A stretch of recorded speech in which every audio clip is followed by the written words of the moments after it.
Y qué bueno que podemos tener este tiempo para aprender juntos. La palabra de Dios es la que debe guiar nuestra vida, ¿verdad que sí? No debe ser las noticias del periódico o de las redes sociales. No debe ser el TikTok. No debe ser el Facebook. No deben ser los consejos de otros que no sabemos si están en temor a Dios y aman al Señor. No debe de ser nuestra manera de pensar o nuestra cultura. Es más, debe guiar nuestra vida en todo tiempo. ¿Quién? La palabra del Señor. La palabra del Señor siempre va a ser luz y lumbrera a nuestro camino. Y hoy yo quiero invitarles, en lo que los muchachos se van poniendo cómodos allí, nosotros estuvimos aprendiendo la semana pasada. Vamos a pedir ayuda para esa bebé, ¿oíste? Vamos a pedir ayuda. Nosotros estuvimos aprendiendo de la importancia de dar gracias al Señor. Y la gratitud tiene muchas ventajas. Hemos estado reflexionando este día en esta semana pasada y todos estos días, sobre cómo la gratitud es algo que a Dios también le agrada. Es un mandato del Señor. Y a veces no siempre es fácil ser agradecido, decíamos la semana pasada. Y hoy quiero compartir contigo una historia que es todas las historias de la Biblia son fascinantes, pero esta historia es maravillosa. Y es de una familia que no siempre no en todo tiempo pudo dar gracias a Dios. Pero como de las situaciones difíciles que esta familia enfrentó, Dios sacó esperanza y Dios trajo al Mesías. Y yo tengo este tema, ¿sabe por qué? Porque ya la semana que viene nosotros comenzamos el tiempo de Adviento, que Adviento es llegada, espera. ¿De quién? Del Mesías. Eso se celebra porque ya vamos a celebrar pronto Navidad. Entonces, reflexionamos en esta temporada de Adviento, como se le conoce en la fe cristiana, sobre cómo fue esa primera llegada y cómo nosotros nos debemos de preparar para la segunda venida del Mesías. Entonces, mientras eso pasa y llega, yo tengo esta historia que está en el libro de Ruth, está en el Antiguo Testamento. Este es el 8º libro de la Biblia. Después de Deuteronomio, que es el 5.º libro, usted va a encontrar a Josué, después vienen Jueces, y después viene el libro de Ruth, para que usted lo pueda encontrar allí o encienda su celular también y es más fácil buscar Ruth. Y vamos a leer juntos en el capítulo 1 de este maravilloso libro. Dice así la palabra del Señor. Aconteció en los días que gobernaban los jueces que hubo hambre en la tierra. Y un varón de Belén, de Judá, fue a morar en los campos de Moab, él y su mujer y 2 hijos suyos. El nombre de aquel varón era Elimelec y el de su mujer Noemí. Y los nombres de sus hijos eran Malón y Kelión, efrateos de Belén de Judá. Llegaron pues a los campos de Moab y se quedaron allí. Y murió Elimelec, marido de Noemí, y quedó ella con sus 2 hijos, los cuales tomaron para sí mujeres moabitas. El nombre de una era Orfa y el nombre de la otra Ruth. Y habitaron allí unos 10 años. Y murieron también los 2, Malón y Kelión, quedando así la mujer desamparada de sus 2 hijos y de su marido. Entonces se levantó con sus nueras y regresó de los campos de Moab, porque oyó en el campo de Moab que Jehová había visitado a su pueblo para darles pan. Salió pues del lugar donde había estado y con ella sus 2 nueras, y comenzaron a caminar para volverse a la tierra de Judá. Y Noemí dijo a sus 2 nueras: andad, volveos, cada una a la casa de su madre. Jehová haga con vosotros misericordia, como la habéis hecho con los muertos y conmigo. Os conceda Jehová que halléis descanso, cada una en casa de su marido. Luego las besó, y ellas alzaron su voz y lloraron. Y le dijeron: ciertamente nosotras iremos contigo a tu pueblo. Y Noemí respondió: volveos, hijas mías, ¿por qué habéis de ir conmigo? ¿Tengo yo más hijos en el vientre que puedan ser vuestros maridos? Volveos, hijas mías, e idos, porque yo ya soy vieja para tener marido. Aunque dijese, esperanza tengo, y esta noche estuviese con marido, y aún diese a luz hijos, ¿habías vosotras de esperarlos hasta que fuesen grandes? ¿Habías de quedaros sin casar por amor a ellos? No, hijas mías, que mayor amargura tengo yo que vosotras, pues la mano de Jehová ha salido contra mí. Y ellas alzaron otra vez su voz y lloraron. Y Orfa besó a su suegra, mas Ruth se quedó con ella. Noemí dijo: he aquí, tu cuñada se ha vuelto a su pueblo y a sus dioses. Vuélvete tú tras ella. Respondió Ruth: no me ruegues que te deje y me aparte de ti, porque donde quiera que tú fueres, iré yo, y donde quiera que vivieres, viviré. Tu pueblo será mi pueblo, y tu Dios mi Dios. Donde tú murieres, moriré yo, y allí seré sepultada. Así me haga Jehová, y aún me añada, que solo la muerte hará separación entre nosotras dos. Y viendo Noemí que estaba tan resuelta a ir con ella, no dijo más. Vamos a dejarlo hasta allí. Había puesto del 1, ahí está perfecto. Dios bendiga su palabra. Yo no sé si tú ya conocías este relato, yo espero que sí. Lo primero que nos está diciendo es que aconteció en los días que gobernaban los jueces que hubo gran hambre en la tierra. Y siempre que hay tiempos de hambre, de escasez, las personas buscan cómo moverse porque eso es una prioridad. Nosotros no podemos vivir sin alimentos. Y a veces, ¿para qué trabajamos tanto? Para comprar la comida, para pagar las cosas sencillas, ¿verdad? Como el techo, el agua, todos los seguros que hay que pagar aquí. Pero sin alimentos no podríamos vivir. Dice que en el tiempo que gobernaban los jueces, ¿quiénes eran estos jueces? Esto abarca el periodo de tiempo desde que Josué, ¿se acuerdan de Josué?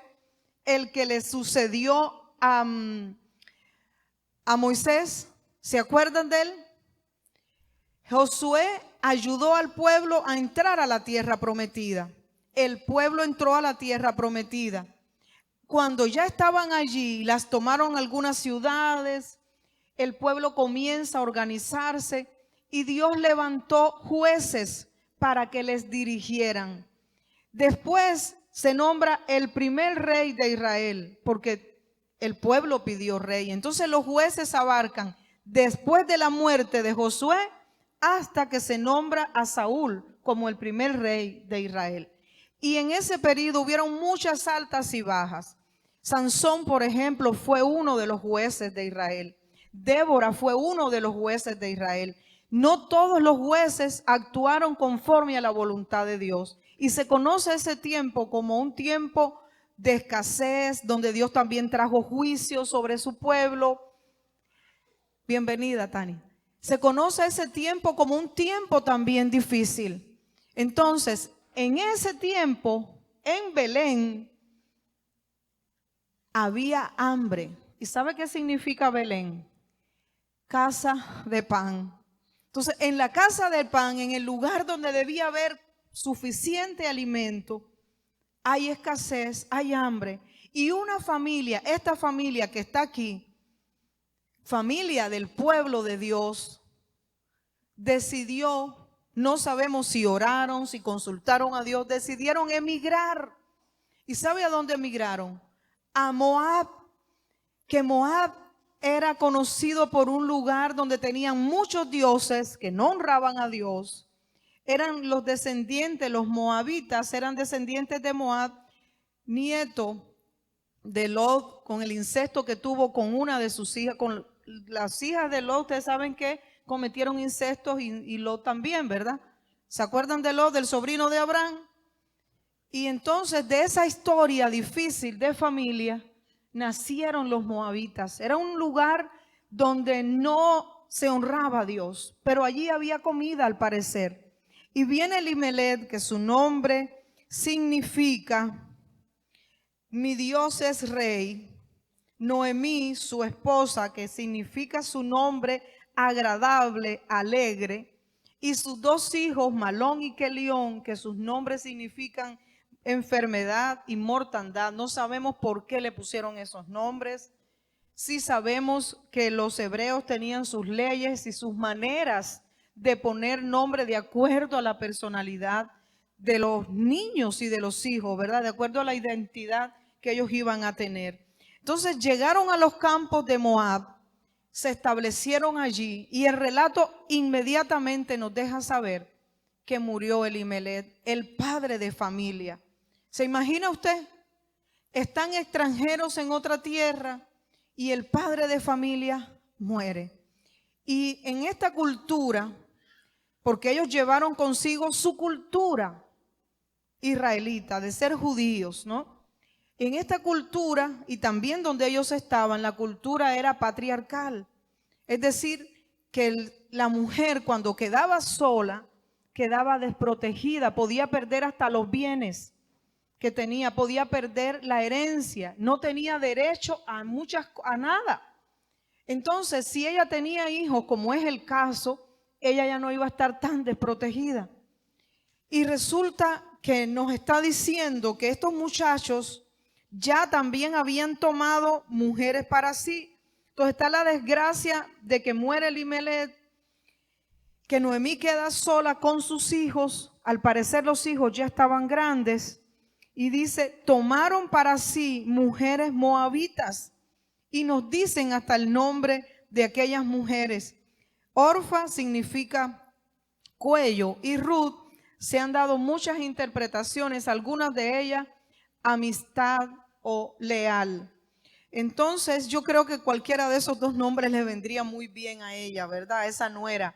Miren qué historia maravillosa entre una nuera o las nueras y las suegras, que no siempre es fácil encontrar que se hable bien de la suegra. Fíjense ustedes, ni siquiera existe el Día Nacional o Internacional de la Suegra, ¿verdad? Yo nunca lo he escuchado. Existe el Día de la Mamá, el Día del Papá, el Día Internacional del Músico, el Día de los Amigos, pero el Día de la Suegra no existe. ¿Por qué será? Yo no sé. Yo he sido bendecida, muy bendecida con mi suegra. Entonces, aquí estaban esta familia, estos muchachos, construyendo su vida, tal vez reponiéndose del dolor de haber perdido a su papá. Pero de pronto el relato nos dice en el versículo 5, y murieron también los dos, Malón y Kelión. No se nos dice de qué murieron, si fue de un accidente, si fueron los dos juntos, si fue rápido. Entendemos que no tuvieron hijos. Dice, quedando así la mujer desamparada de sus dos hijos y de su marido. Las desgracias también pueden ocurrir a las familias cristianas, a las familias del pueblo de Dios. Esa es la verdad del evangelio. Pero miren, en medio de la desgracia, miren lo que pasa. Entonces Noemí se levantó con sus nueras y regresó de los campos de Moab porque ella escuchó que Dios había visitado a su pueblo. Y si Dios visita al pueblo, ¿era para qué?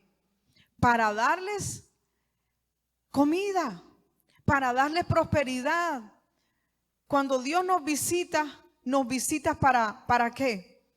Para darnos una palabra de aliento, para consolarnos, para ayudarnos, para bendecirnos. Puede ser que sea una exhortación, y cuando Dios nos exhorta también es una gran bendición, porque así es. Si no lo hiciera es porque no nos amara para nada, pero como Dios nos ama, Dios nos visita. Dios visita a su pueblo. Noemí escuchó y dice que ella ya inmediatamente pensó en regresar y se lo comunicó a las nueras, que hasta todo lo que entendemos de este relato dice que había una excelente relación entre las nueras y Noemí. ¿Cuántas cosas habrían conversado sobre el Dios de Israel? No sabemos. ¿Cuántas cosas Noemí le habrá enseñado a cocinar a aquellas muchachas? No sabemos. Si les habrá hecho ropa, si les habrá regalado perfumes.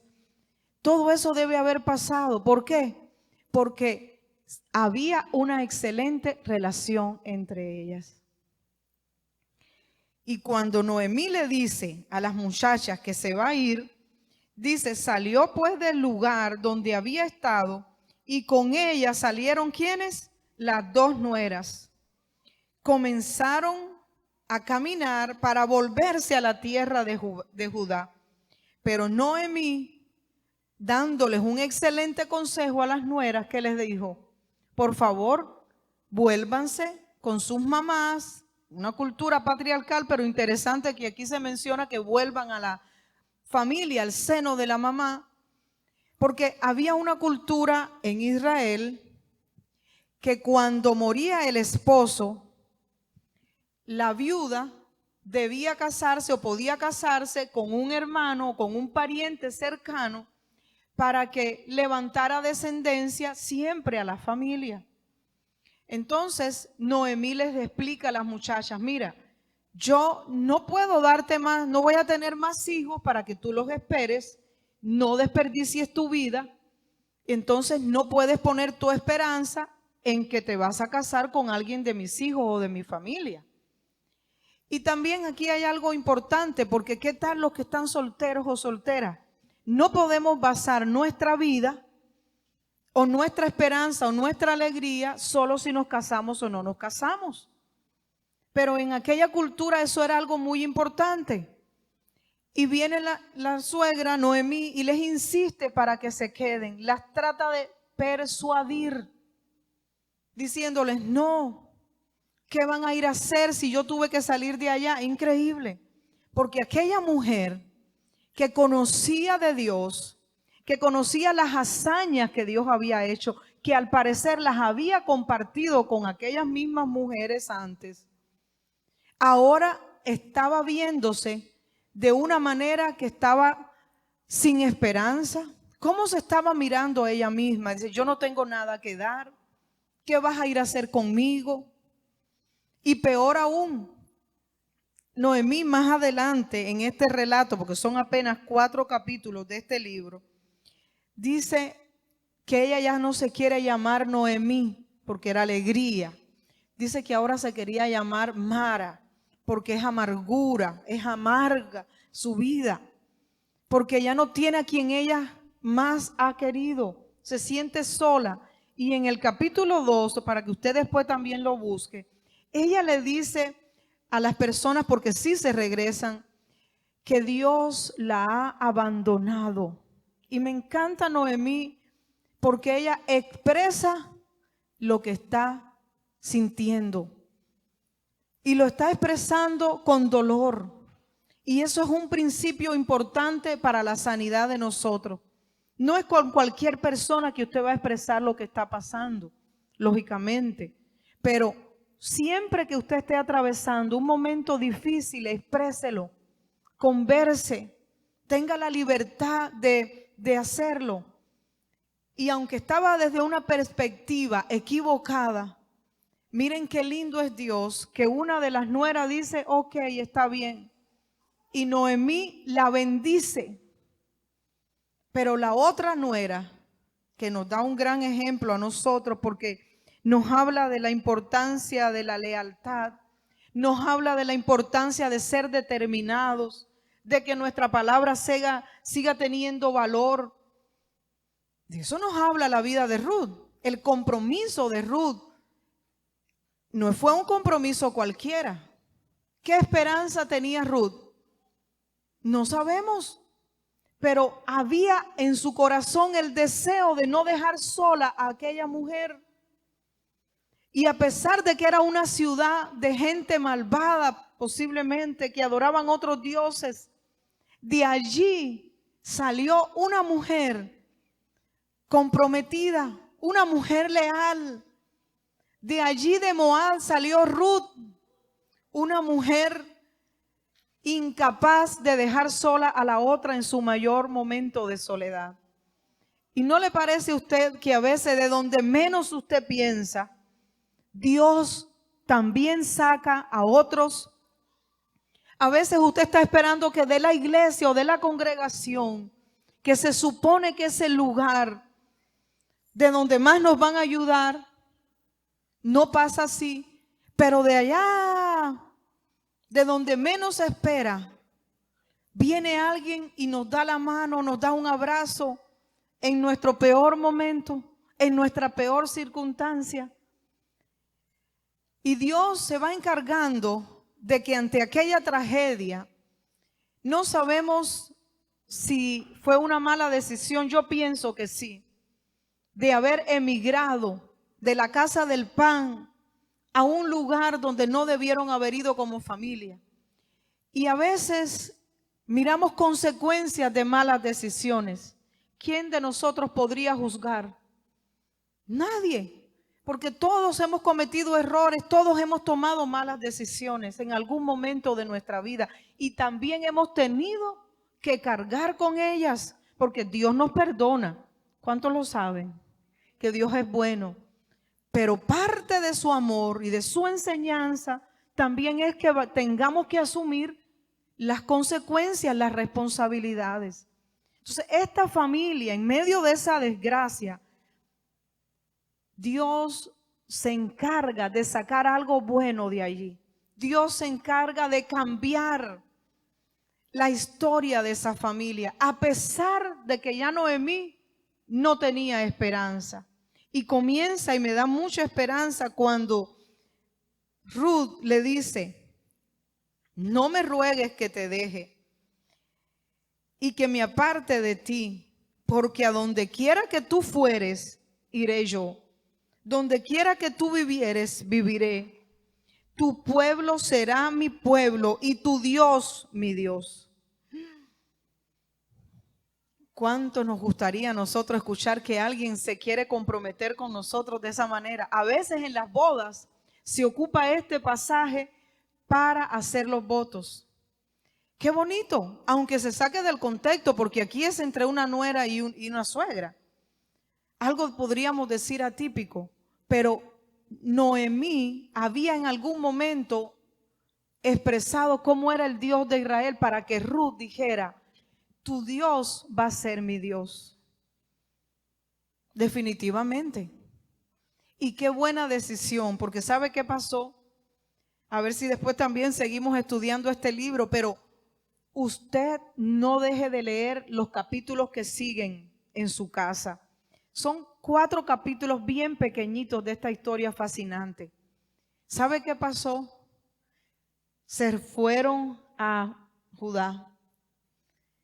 Y cuando llegaron, usted lo lee para ver si yo estoy diciéndolo bien o no, ni siquiera la reconocían. Dígame si la decisión que se tomó años atrás, por lo menos 10 años, de irse en busca de pan, tal vez a no haber esperado, no sabemos. ¿Sería una decisión fácil? No lo fue. Pero sería fácil la decisión de ahora, regresar a su país sin esposo, sin hijos, sola y también con pobreza.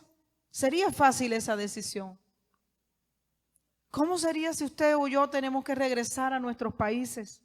¿Cómo nos gustaría llegar? Cuando Noemí llegó, ni siquiera la reconocieron. Pero es esta Noemí, dicen allí las mujeres, porque las mujeres somos más expresivas, ¿verdad? A lo mejor los hombres se dan cuenta de que está más delgada, que tiene más canas, pero no dicen nada. Pero nosotras a veces somos un poquito más expresivas, ¿verdad? No siempre. Y ahí es donde ella expresa en el capítulo 2, no me llamen Noemí porque el Señor se olvidó de mí. Y yo les decía, me identifico y me gusta esta mujer porque expresó su dolor, se desahogó. Y en medio de su desgracia, ella no le echó la culpa a otros. Ella dijo, yo que soy una mujer del pueblo de Dios, mis problemas los tengo que resolver con Dios. Porque si Dios conoce los cabellos que tenemos contados nosotros, cuando nos pasa una desgracia, ¿por qué tenemos que echarle la culpa al que habló mal? Ya sabemos quién le usó. ¿Por qué tenemos que decir y maldecir a cualquier persona? Cuando Dios es quien permite todas las cosas en nuestra vida. Algunos dicen por ahí, es que Dios solo tiene control de las cosas buenas. Imagínense qué clase de herejía. Si Dios tuviera control solo de las cosas buenas, sería control de muy pocas cosas. ¿No cree usted? Si Dios solamente tiene control de las cosas buenas, en realidad serían muy pocas.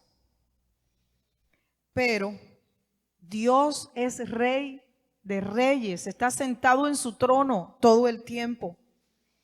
Todo el tiempo. Él tiene control de lo bueno y tiene control de lo que nosotros no podemos entender. Porque nosotros, como he dicho otras veces, miramos hoy, pero Dios conoce toda la eternidad, conoce nuestra historia completa. ¿Y sabe qué pasó con Ruth? Llegó a Belén, a los campos de Moab, a los campos de Judá, y se fue a trabajar, persistió y dio ejemplo, se destacó por el trabajo que hacía al recoger las espigas conforme a la costumbre. ¿Y saben qué más pasó? Apareció Boz, un hombre que era un pariente de Elimelech, el que había sido su suegro y que había fallecido. Y ese hombre estuvo de acuerdo en redimirla para que no quedara abandonada. Estaba a expensas ese hombre de que los hijos que él tuvieran ni siquiera iban a llevar posiblemente su apellido, porque era para levantar ¿a quién? El nombre, el apellido, la genealogía de los que habían muerto. Tuvo esa generosidad, por eso Boz, que aparece en los capítulos 3 y 4, fue tan generoso no solo en permitir que Ruth trabajara en la viña, en su viña, sino que también estuvo de acuerdo en redimir a Ruth. Y eso es lo que hace el Señor, Él nos redime. Cuando tú y yo escuchamos hablar de que Jesucristo es el Redentor, es porque Él pagó un precio a expensas de su dolor, a expensas de que lo negaran, a expensas de que lo menospreciaran. Él no pensó en eso, Él pensó en que tú y yo pudiéramos tener una nueva identidad, que tú y yo pudiéramos ver la gloria de Dios, en que tú y yo pudiéramos estar escritos un día en el libro de la vida. Y Boz redime a Ruth, se casa con ella, tuvieron un hijo. ¿Y saben qué? Ese hijo, me voy a ir al capítulo 4 de este libro. Y dice que en el capítulo 4, versículo 13, dice: Boz pues tomó a Ruth y ella fue su mujer. Se llegó a ella y Jehová le dio que concibiese y dio a luz un hijo. Y las mujeres decían a Noemí: Loado sea Jehová que hizo que no te faltase hoy pariente, cuyo nombre será celebrado en Israel, el cual será restaurador de tu alma y sustentará tu vejez, pues tu nuera que te ama lo ha dado a luz, y ella es de más valor para ti que 7 hijos. Y tomando Noemí el hijo, lo puso en su regazo, y fue su aya. Y le dieron nombre las vecinas diciendo, le ha nacido un hijo a Noemí, y lo llamaron Obed. Este es padre de Isaí, padre de David. ¿Sabe qué David es el que estoy hablando? Nada más y nada menos que del rey más grande que se habla hasta el día de hoy, del rey David. ¿Y sabe qué más? De esa descendencia y de esa genealogía vino el Mesías. ¿No le parece algo asombroso, algo maravilloso de lo que Dios comenzó a hacer en aquella familia? Que pensó Noemí que ya no tenía nada que dar, que no tenía nada que hacer, que no podía haber nada positivo en ella. Dios no ha cambiado. Dios se encargó de cambiar la historia de aquella familia. Y yo te digo hoy, cuando Dios tiene un propósito, cuando Dios tiene un plan, aunque tú te vayas lejos, Él se va a encargar de traerte. Yo veo que nadie dice amén aquí, pero yo digo amén, Señor. Cuando Dios tiene un propósito en nuestra vida, Él lo va a cumplir. Aparece en Mateo 1, ya en el Nuevo Testamento, la genealogía de Jesús. Y aparece Ruth en la genealogía de Jesús. ¿No les parece algo maravilloso? Aquella mujer, de su linaje vino el Mesías, el Salvador del mundo, el Redentor por excelencia de aquella nación que no era nación. ¿Y sabe por qué? Porque un día ella tomó la decisión de hacer que el Dios de Israel fuera su Dios, el Dios de Noemí fuera su Dios, porque le creyó, porque fue leal al pacto que hizo con aquella mujer. Y qué bonito es que a uno lo celebren cuando a uno todo le va bien, ¿verdad? Qué bonito es que a uno le aplaudan si tiene dinero, si le salieron las cosas bien. Pero qué difícil es encontrar a personas como Ruth, que sean capaces de hacer un voto de fidelidad, de lealtad y de compromiso con uno, cuando tal vez más mal nos va. Pero hoy Dios me trajo aquí para decirte, Dios quiere que seamos como Ruth. Dios quiere que seamos personas que trabajemos, que perseveremos, que seamos leales y comprometidos, que no tiremos por la borda cualquier palabra que digamos. Dios tiene planes y propósitos, y esta historia maravillosa nos enseña en eso. Mi amado hermano, mi amada hermana, que tú y yo podamos ser personas que podamos también servir a otros. Que sepamos que cuando alguna familia del pueblo de Dios pase un momento difícil, no significa que Dios ya le desechó. Del dolor, de las lágrimas, de la soledad, Dios trae esperanza. Dios muestra su favor, Dios muestra su gloria, porque Él no ha cambiado. En nuestro peor momento, Dios nos visita y nos pone personas maravillosas, créelo. Porque si tú hoy piensas o has pensado que ya no tienes nada más que hacer, que ya Dios terminó contigo, no culpes a nadie de cualquier situación que te esté pasando. Habla con Dios, vuélvete a Él. Haz que Él sea tu Dios de verdad. Mañana no sabemos, son tiempos demasiado peligrosos. Y hoy es el tiempo